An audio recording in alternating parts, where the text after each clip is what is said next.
Petite vidéo très très courte, ok.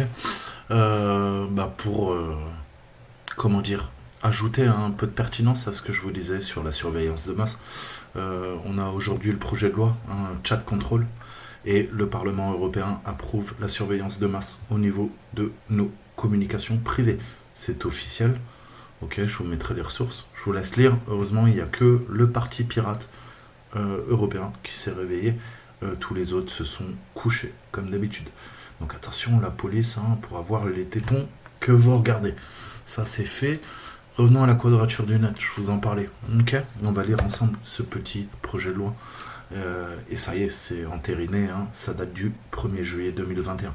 Projet de loi renseignement, pérennisation de la surveillance de masse.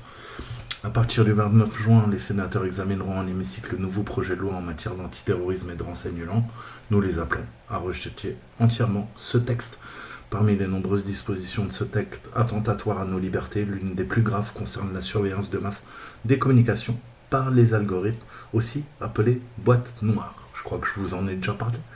Ces logiciels analysent l'ensemble des métadonnées, numéro de téléphone appelé, date, durée, appel, ce qu'on appelle les FADET, ou les CIDR, consistant sur les réseaux afin de détecter les comportements. Et d'après les services de renseignement, pourrait relever des activités terroristes. Ben oui, comme d'habitude.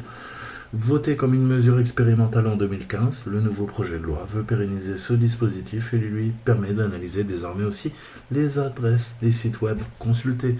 C'est magnifique. L'analyse des communications est automatique, réalisée par des machines et non des humains. Putain, c'est marrant, je dis pas que des conneries en fait dans mes vidéos. C'est tout le problème. Alors que la surveillance humaine ne permettait que des analyses ciblées, l'automatisation rend possible de surveiller l'ensemble du réseau, toute la population.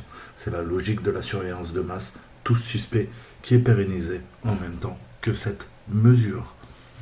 Le fait que le dispositif soit limité à la prévention du terrorisme ne doit en aucun cas nous rassurer. Ce critère a déjà été dévoyé pour surveiller les opposants politiques, que ça soit dans l'affaire de Tarnac, ou dans diverses mesures de censure contre le réseau Indymedia en 2017, une plateforme de médias alternatifs. Les services de renseignement n'étant limités par aucun contre-pouvoir indépendant, nous ne pouvons que redouter une pérennisation de ces dévoiements. Dans sa stratégie générale du renseignement en 2019, l'Élysée considère par exemple que l'anticipation, l'analyse et le suivi des mouvements sociaux et des crises de société par les services de renseignement constituent une priorité. Et anticiper les dérives violentes s'applique également aux affirmations de vie en société qui peuvent exacerber les tensions au sein du corps social. Bref, blablabla, bla, bla, bla, bla. Lisez, c'est important. Je vais pas tout faire, mais voilà. C'est quand même plutôt inquiétant cet acharnement sécuritaire.